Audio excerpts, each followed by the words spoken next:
You are welcome to the Premier Top 4 podcast.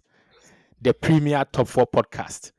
The podcast where the fans meet and then the banter goes on among the traditional top 4 teams, the teams that usually were top 4 until the oil money bangers came to take over the league. But surely, due to the introduction of this podcast, we will take over. So when I talk about the traditional top 4, I mean the Chelsea, Liverpool, Manchester United, and Arsenal. So these are the matches that we always, talk about. We are here to do a little review on the matches, but we focus on the traditional top 4 teams, and then we will sprinkle in a little bit of banter here and there, because we had this weekend the three. Normally we are going to have 4 matches, but because of the fact that one of the two of the teams have met each other, we are going to have 3 matches to discuss, and then so we will just delve right into it. And the matches that we are going to focus on is Manchester United versus Liverpool, Chelsea versus Crystal Palace, and then Arsenal versus Brighton. So these are the 3 matches that we are going to delve right into it, and then after that, the banter will follow. So before I continue, I want to introduce my guests. So to my right, the lady in Arsenal jersey. Please, what's your name, and then introduce yourself. Let the audience know who you are. My name is Jesuslyn. You can call me Abena. I hope you can hear me. Yeah, we can hear you. Yeah, Yes. I support the biggest club in London. the biggest club in where? In London. O- Okay, that's your claim. Okay, so from where I see it down there, um, introduce yourself. The man in the Liverpool jersey. Hello, everyone. My name is Dry. I mean, We can't yeah. hear you. Sorry, we can't hear you. Can you hear Yeah, me I think now? My we can my hear you. audible Yeah, now. we can. Yeah, You can yeah, hear you me can. now. Yes, yes. Okay, Yeah. good. My name is Dry. I am a Liverpool fan. I support the most successful English club. Some people's success and dominance is territorial within the bigger, jurisdiction. I am the king of that entire jurisdiction. So if you talk about English football and you are looking for the most successful club in English football, it's definitely got to be Liverpool. That's the club I support. Okay. Okay. So audience, as you can hear, and then the ones who are watching us, before they even go into it, you can see that they are trying to brag already. Okay. So my guests, what I will ask you to do is that always mute yourself if you're not talking. Just mute yourself, and so that we don't get feedback from whatever we are doing here. Okay. So before we go into our guest, I want to run through the results of the weekend, and then we will take them one after the other. So I think Manchester United versus Liverpool, it was 3-0. It just ended, and then we started this spot. So it is fresh on some minds, and you can see why someone was just bragging there. Yeah. And then the next one was Chelsea versus Crystal Palace, which was 1-1, and then Arsenal versus Brighton, which was 1-1 as well. So we will start from the Arsenal match, which was on a Saturday. We will analyze that, and then we will go to the next one, Chelsea, and then the last one will be the main event. The reason why we are here. Okay, so I will start. I will start with the Arsenal match. So Arsenal versus Brighton. We will just dive right into it. Arsenal versus Brighton. It was 1-1, and I want us to start breaking it down from the lineup. So, Jesuslyn, can you help us with the first 11 that Ateta went for? So I think the last time we had this discussion, we had a prediction of the lineup that he would use. And I think he went for the same lineup he used for the previous match. So then he went for his normal back five. He went for Raya, White, Saliba, Gabriel, and Timber. Then in his midfield, he played Odiga Partey, Rice. Then he swapped Martinelli for Trossard. Then he played Havertz on top. Then he played Saka. So he went for the 11 that he has used. I think Villa, the only difference was he started Martinelli. And I think Timber to start at the match. So I think he just went for his strongest 11 now. And that's what he used. Okay. So Dry, I want to come to you. From a neutral point of view, how did you see the match in general? I must say that I didn't really watch the full match. I watched highlights and some of the officiating decisions that occasioned the match sort of like probably robbed the game of some beauty. But then again, these are human beings that are really manning these offices, so it's inevitable.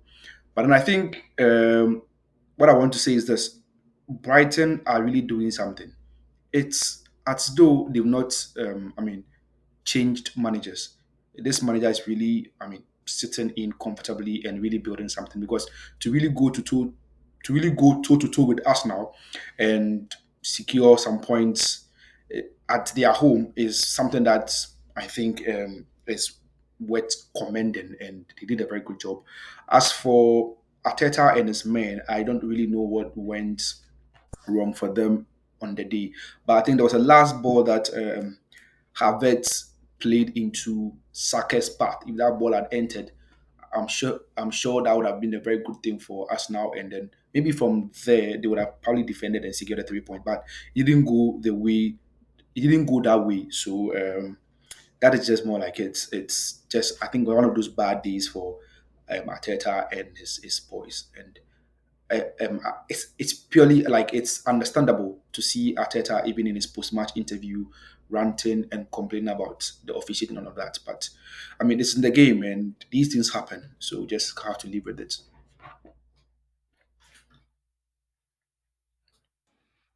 So, Jesuslyn, what's your view on the match in general? Just your view on the match in general. Well, I think I also said that Brighton has been a boogie team for Arteta ever since he came. Ever since he started managing Arsenal. So then, over the past seasons, the match has been a little bit difficult. And like you said, they play as if they've not changed managers. The philosophy has always been the same. When you come in, you play the same kind of football. And they've had a very good transfer window. So we're expecting the match to be tough at the Emirates. But the refereeing, we just want consistency because there were other issues that happened in the match that also warranted like a yellow card, like the Rice incident and the Pedro incident. But we didn't get that. When that happens, it makes it difficult analyzing the match because everybody is focusing on the mistakes that the referees keep doing. But I think overall, I also didn't have the opportunity of watching the match. But watching the highlights, I think they both played the game that they were supposed to play. It's just, I think our issues are still in the midfield with Partey. He's, we have to let him go. And also the new midfielder we bought cannot also play. So then I think now, and with Rice, we still have to fix on that midfield and also our attackers. So I think that was the issue. I think they both had the games that they normally play, possession based. They both had the chances that they could easily have won the match. But I think the red card changed the game. Okay, so from my point of view, I watched the entire match, and until the red card, Arsenal were dominating. Everything was on point. And then for me personally, I don't see anything wrong with the decision because why did he leave his leg there? Because you could see from the referee's face that he was like, "Why would you do this? Like, it's just a yellow card by the books." Even in today's match, in Chelsea's match, you could see that there was a situation where someone also left his leg right in front of Cowell when we had a free kick, and then he had a yellow card. So that is the rules. So the referee was like, You shouldn't be doing this because you know you're on a yellow card." And then by doing that, I just have to give you the yellow card because that's what you deserve. That's what the rule says. So I think one thing that people always forget is that when the rule goes against you, that's when people complain. But it was, excuse me, say, it was stupid to do that because the team was up there, everything was moving forward. You were on the way of to winning your for the first time against Brighton, and then he did that, and the game changed. And then Ateta went back to his football that we know before all these tiki taka thing. He packed the bus, and then they came back. Yeah. But I think So the issue is with consistency because from what you're saying, there's a difference when the player is deliberately in front of the ball and he kicks it. He's standing in the way. When you look at the ball was moving. It wasn't. It has the ball has to not be in motion for you to stand. The ball was moving, and also it was behind him. So you can say that maybe deliberately it hit his leg, but he wasn't in front of the ball. And also, if you are talking like that, then what about the incident of Joao Pedro in the first half? That was deliberately kicking away. So if you gave him a yellow card and you gave Rice to a yellow card, it's the consistency we are asking for. But you didn't give one. And the one that doesn't even look too much of an incident, you gave a yellow card for that. That's where the issue is. We all come back here and have issues with refereeing in this season. Today you had some. Tomorrow somebody will have some. So it's just a consistency. If I have seen it being given, it's like I think the goal Liverpool scored. If they had given it today, it would have been an issue because last week United they didn't give it. So it's just a consistency that people are asking for. That if you want to go by the rule, go by it 100%. So that I know that in this case, someone was given a yellow card, I'll get a yellow card there. That is all we ask for. Okay, so tactically, where do you think it went wrong? That caused this because you had a lot of chances to bury the game even when with 10 men. So what went wrong tactically? Like what should they? Because I have my view, but I want you guys to go through it before I say that. So what do you think, Dry? What do you think tactically should have been done for Arsenal to win the game? From a tactical point of view, I think um, first of all, right, if you're a manager and you are a man down, one thing you want to prioritize is that you want to get the most out of the game. And at the time, um, it was I think they were they were leading by a goal up, right?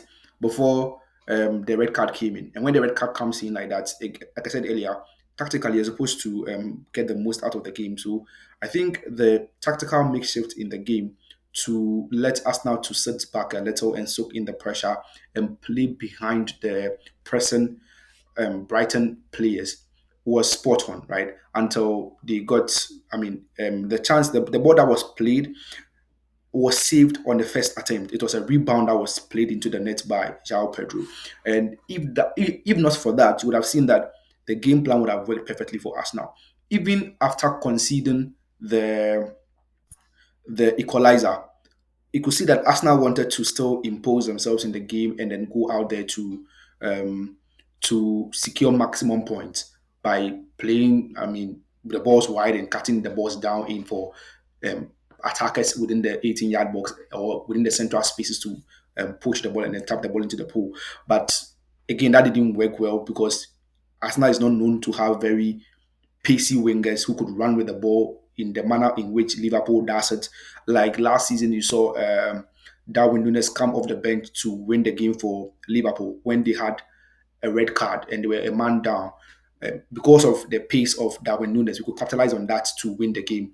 I don't see any player in the Arsenal setup that could do the same thing that Darwin Nunes does, or even any other pacey forward would do, right? So um, overall, I think it was a fair game after the red card. The tactical adjustment was just was spot on from Arteta's point of view. But what I want to comment on is with regards to the consistency of officiating. I mean, Arsenal fans can call out referees and officiations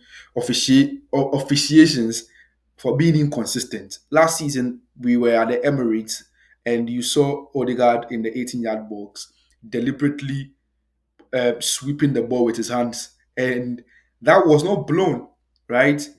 The fans said we can't blame the player when people who are supposed to be in charge of that are incompetent at their job.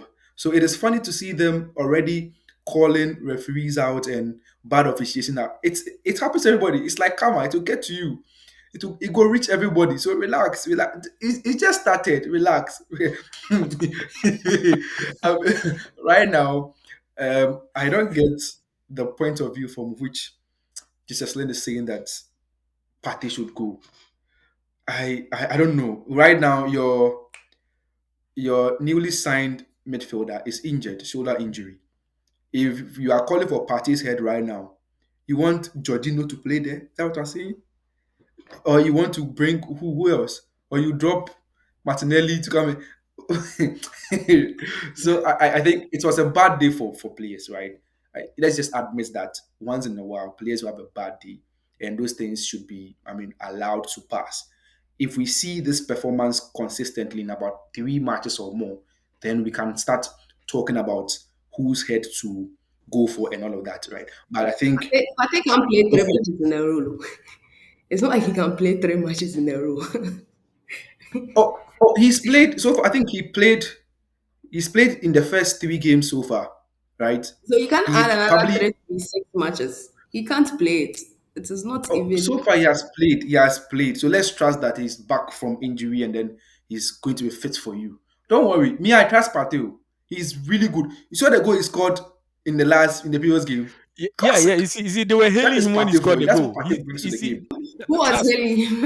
oh, Arsenal fans, everyone on social media, they were hailing him. He's better than Rodri and all that. I heard all those comparisons.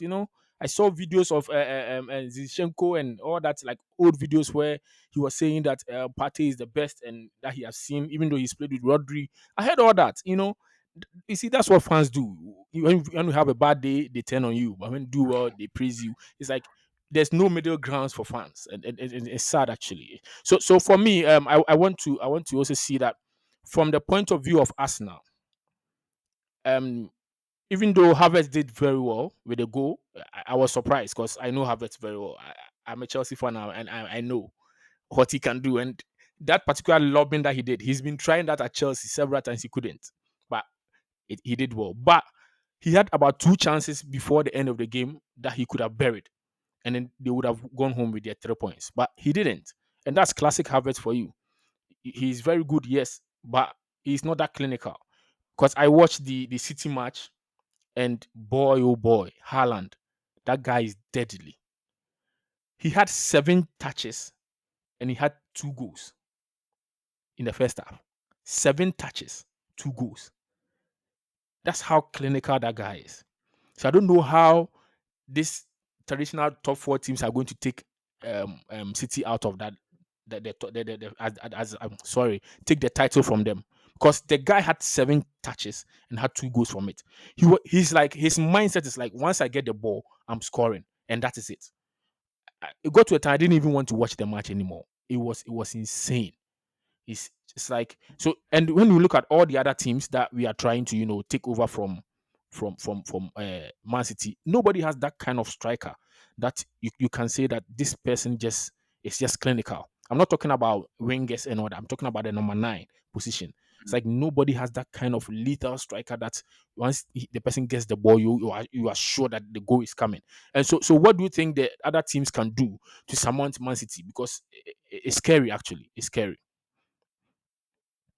Dry. What do you think? Well, this is my opinion. I think that the end is not necessarily to have one person leading the goal chart, right? And also be cognizant of philosophy and systems that coaches deploy, right? Their goal is to win the match and score more goals, okay, as a team. That is why you have attackers. So the goal is that your attackers produce for you. And the goal is that the team ends up winning matches with at least 2 or more goals. So at least 2 goals, right? So in a system where you have a striker, a typical number 9 like in Haaland, playing in a system where he's deployed to be the one to be scoring goals for the team at the expense of other attackers, it serves the purpose of get the goals, win the match. Fine. In other systems like in Arne Slot system or in even club system where all the front three can have goals scored, it's equally fine. I think last season or 2 seasons ago, you see that, or even last season, Liverpool had or were the only team whose attackers had 10 goals plus. It never happened in any other team. So the output is this, that it is system specific, philosophy specific, and at the end of the day, are we winning matches and are we scoring more goals? Are we getting huge like goal matches? That's the point. It's not necessarily to get one person to be like an arrowhead like in Haaland. If you don't have that kind of thing, adapt your system to make sure that at least you get one goal from Jota, one goal from Salah, one goal from Diaz. At the end of the day, your front three, they've all scored. You have 3 goals. That's fine. When it comes to awarding players individual awards and all that kind of thing, that one is a different story. The team's goals comes first before individual laurels are brought to the table for discussion. So I'm not really perturbed about Haaland being how to call it, a menace, and or Haaland's effect being a thing for other teams to be concerned about. As far as other teams are also getting in the way of scoring goals, that is okay for me. So for me, I'm okay. And Okay. to finish with this, the danger in all of this is this: take Haaland out, maybe through injury or any other misfortune, you would see how the team needs to adapt to score goals. That is what I'm seeing for City. If Haaland should go in to, if Haaland should get injured right now, it's going to be very difficult to get who to score goals for them. And I'm waiting to see that. I'm waiting to see the point where this happens, and I'll see how City is going to adapt to score goals. For me, I think that question has been answered already by Pep. He didn't have Haaland. He didn't have any recognized striker for a season, and he won the league again.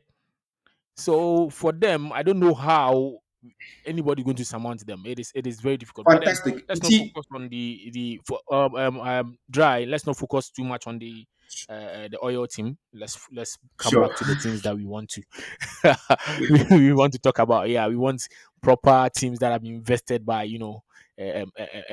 like companies like Clear Lake and all that. Not an oil team. No, no, no. So I want us to move What on is to that our one next too? match. Yeah. Yeah, yeah. Proper teams here, proper teams like with investment, proper investment that we can trace the source of the income. That's what we are talking about. Okay. So let's focus on the next match is Chelsea versus Crystal Palace. Um it was 1-1 as well. Jesuslyn, what do you think happened there? Because everybody tipped Chelsea to win, but I don't know. Yeah, I think we Crystal Palace hasn't started the season well, but we also knew that at the bridge, Chelsea always find a way to win against Crystal Palace. So I didn't watch the match, and I also haven't been able to see the highlights. I've just seen clips on social media, so I really don't know how the match went. But I saw some. I think Chelsea had a good game from the highlights I was seeing. I think they had a lot of chances that they could have won the game with. So I really don't know what happened there. Dry, what do you think?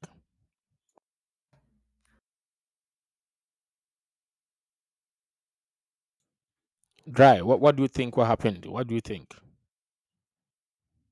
Okay. Chelsea's situation is still not something that um, Chelsea are still in a big situation, sort of, right? This is why I see so. In one game, they'll give you a very good performance. Then you start to believe that, oh, they're doing something um, very interesting in their club. In the next game, you see a very poor performance by the same crop of players that delivered top performance in the previous game. And the inconsistency with the Chelsea team is too consistent to say that, oh, you can see a trend of improvement and a trend of somewhere they are heading to. So it's very difficult for them. In the previous Premier League game, Madueke was a star.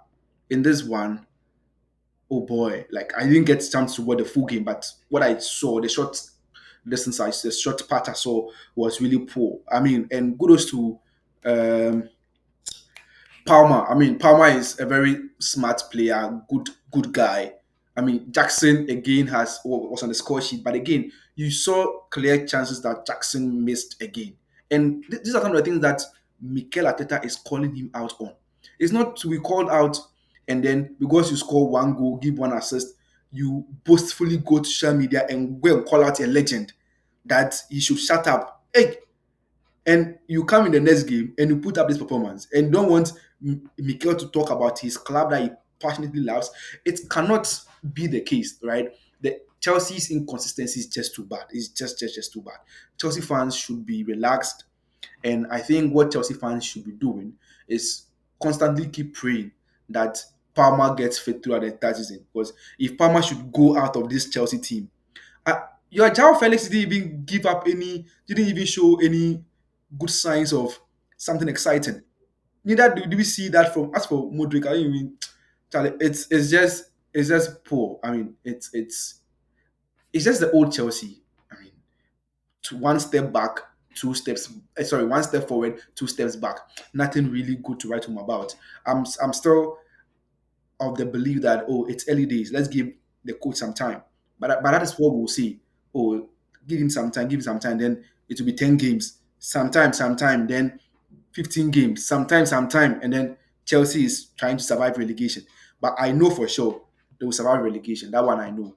But something to fight for in the top four is not something I can really bank my hopes on. So for me, my analysis, the first half it was very very good. Chelsea were all over them. You could see what Maresca was building. You could see the patterns of play. Like they had so many chances.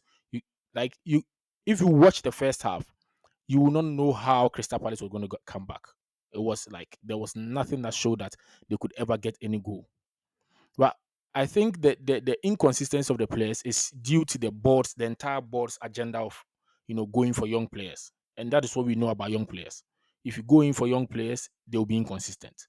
Young players will never give you 9/10 or 10/10 every time. The reason why Liverpool is always delivering is because if you look at their 11, there's Salah there. He's been there for years.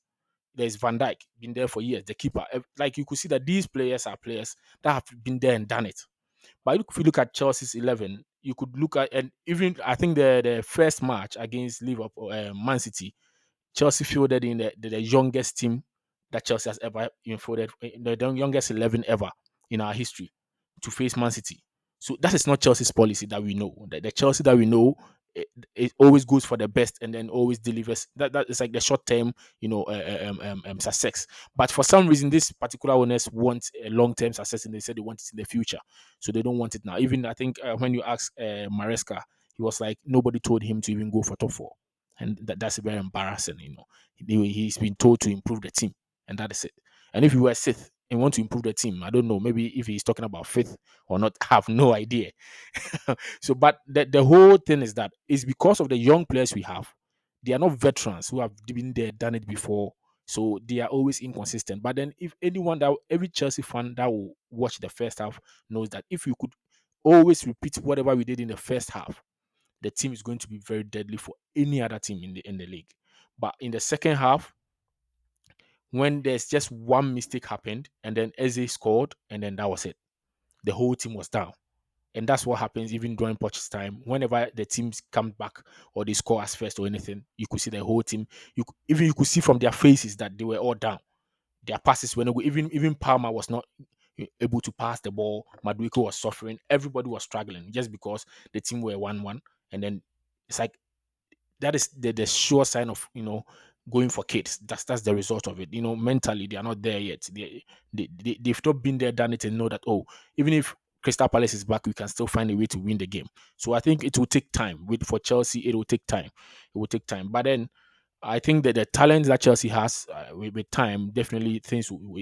I see that there's going to be a better future. Yeah, definitely. Um, But um, Chris, let's move on to yeah, Dry. Chris, before we move on to the main game for the game week, I think I'll beg to differ with you on the point that if you recruit youngsters, this is what you get. If that argument is something to go by, Everton will be playing Champions League right now. United will be going unbeaten by now. Burnley wouldn't have gone on relegation. I mean, those traditional clubs that recruit old players and experienced players, as you would call them, would have been competing in the top six by now. It's not a matter of age, right? Quality is quality, irrespective of age. We see example in Lamine Yamal. We see example in young players that Barcelona is recruiting from the academy straight into their first team. In fact, I would be Salzburg is playing a very young squad and they've been able to get into the Champions League. You can say same for even Alonso's team, Alonso's Leverkusen. Maybe two, three players are old in the squad, but generally the average age of that squad is relatively very young, I think, compared to Chelsea. So quality is quality.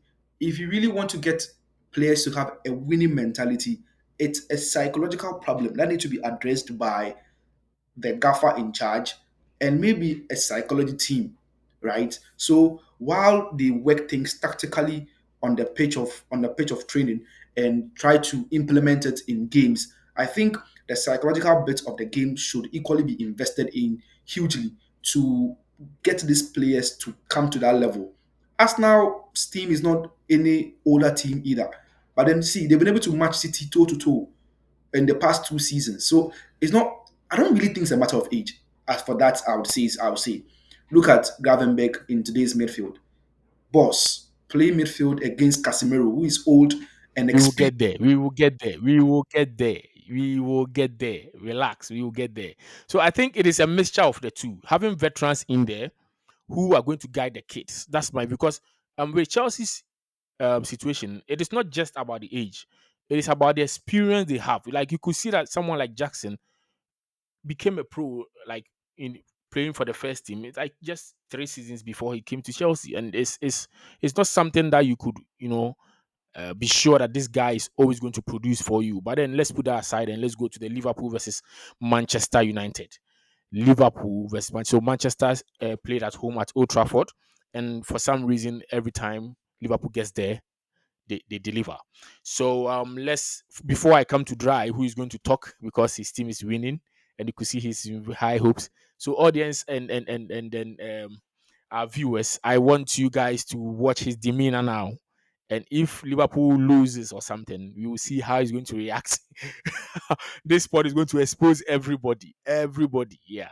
So we are going to see because the way he's happy and all that, you will see if he's going to maintain the same demeanor. So let's dive. So and Dry, I'll come to you for the lineup. What was the lineup that Anne Slot went for?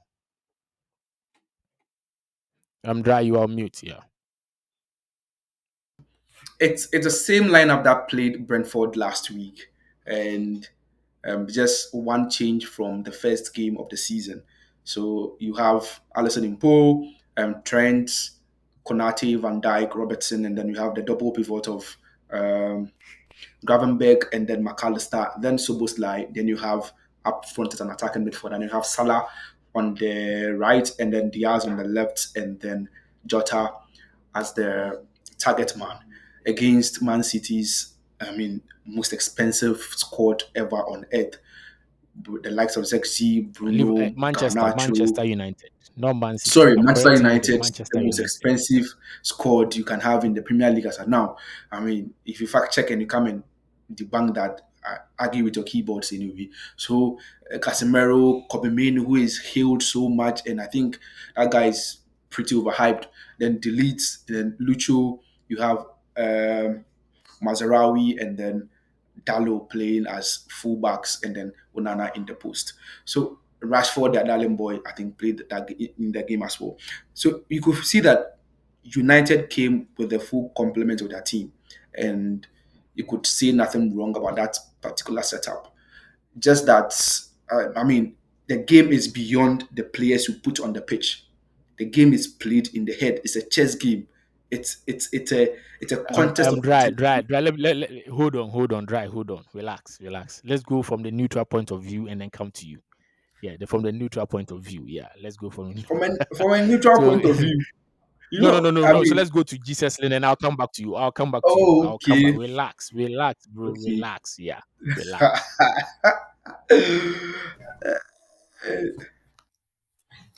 I think Liverpool have been scoring United for the past. I think last season was the only season where they had.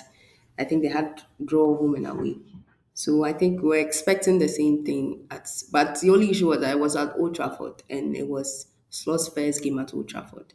So we're expecting that the match would be a very competitive match. And I think from the way it started, United were doing very well. But that you can't we don't know the issues with United. We've said it so many times and it keeps repeating. And I think I don't know if they are comfortable with it now or they can't see what the issues are because we've seen these issues play. This is Ten Hag's third season and we still don't know the type of football they play. And this is Slot's third match. And you can already see what they are trying to, even though you say that they are building, they are continuing from what club did.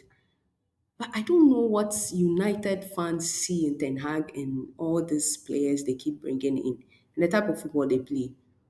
Because there is no reason why Casemiro should be the one in that midfield playing consistently this season. It shouldn't happen. And you could clearly see last season we all complained and we all said that he should be shipped to Saudi Arabia by this time. But he's still their main man in the midfield. And they still want to play around him. That's what they will get. But I think Liverpool had a really good game. They took their chances. And I think their trigger in the midfield was Casemiro. They were on him and they did excellently well because I thought maybe because of the first match, the pressure and everything, but it didn't look like they were disturbed about anything. So then, For me, I was very impressed with Gavin Beck. He was excellent. He was by man of the match. Actually, he was everything to what Liverpool was trying to do. He was the one always targeting Casemiro. He was the one trying to link up play between the defense and the midfield. He was like he was bossing the midfield. He was everything. And I don't know him that much, but Dry, what position was he playing before Anislot? Dry, you've been muted. Dry, you are mute. Unmute yourself. Yeah, he was playing as a CM. So Klopp deployed him as a CM, and most of the time you see him on the left midfield, on the left central midfield, right? That's where he was playing until Slot came, and then Slot probably reinvented his role and then told him to sit back and play in the sixth role.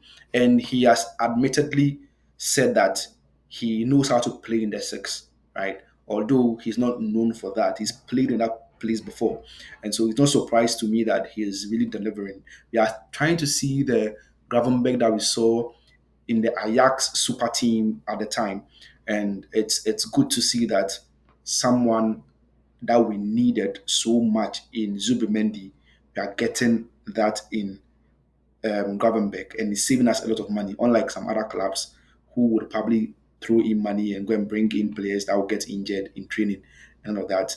I mean, we trust our team, we trust our players, and give them chances for them to show that they really got a talent, and that is super. That's fantastic. Okay, what do you think was the reason why you guys were able to surmount the Manchester United team? I think we showed them glimpses of what we will do to them in a serious match during the preseason. But then we showed them what we will do to them.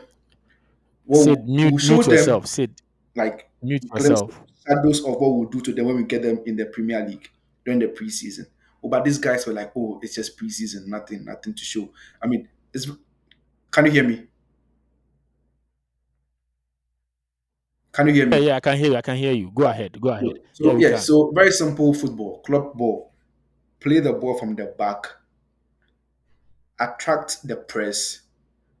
If you can't play through the press, play behind them and score them. Like I told you, having a very dynamic, a very fluid attacking three, like we have in Jota, we have in Diaz and Salah, should be every team's nightmare, irrespective of whom you have at the back. You don't care how much you pay for Dry. your defense. 1 second. 1 second. Dry. Hold on. Hold on. Yeah, so Okay. earlier I Yeah, yeah. mentioned, yeah, Mm-hmm. earlier I mentioned that we were just we showed them what we'll do to them when we get them in an official match during the preseasons. But then these guys said, "Oh, it's just preseason," and I think they didn't take any lesson from that.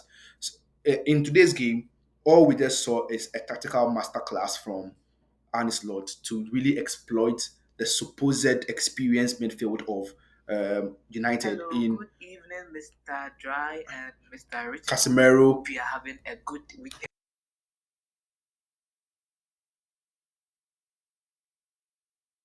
Express myself and then really hold the neck of United fans.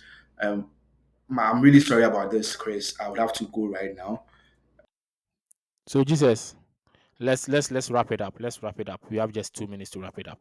Mhm. So I think in short, do you think Liverpool can cause a little havoc to the team to in terms So of the league? I do think they can maybe at least challenge for the league title this season. I think they've started really well, but I today Gravenberg had a very good match, granted. But we've seen that their midfield has been an issue for I think for the past 2 seasons, and they've been trying different ways to go about it. They tried to go for Casiedo, they didn't get him. They went for the Japanese guy, I think from Germany, Endo. It also didn't really work. So they are still trying to. You could say that maybe for the first 3 matches, they found their rhythm, they found what they want to do as a new coach, the philosophy, the football is great and everything. But going forward, let's see how it develops because it's just the beginning. It's just 3 matches in. So they you would have to see them meet. Now, I could only say you have to see them meet City and Arsenal because with Chelsea, I don't even know what they will bring, and United too. I don't know what them. So let them meet those teams where we really challenge the football they are playing and everything. Then we'll see how it goes. Okay, so I think that is all for tonight. Thanks for everyone for listening to us. Thank you. And then from next week we are I think there's going to be an international break, right? Yeah, so we will touch more, we'll bring more content, and then we are going to talk more on other topics as well. um thank everyone for coming, and we are going to continue to bring you more content, and this is the first episode, and we are going to continue to improve as well. So thanks for coming, and then hopefully by the end of this season, one of the teams that are represented on this pod will win the league, right? Yes, that would be lovely. That would be very lovely. So see you again, same time next week. Bye bye. All right. Thank you.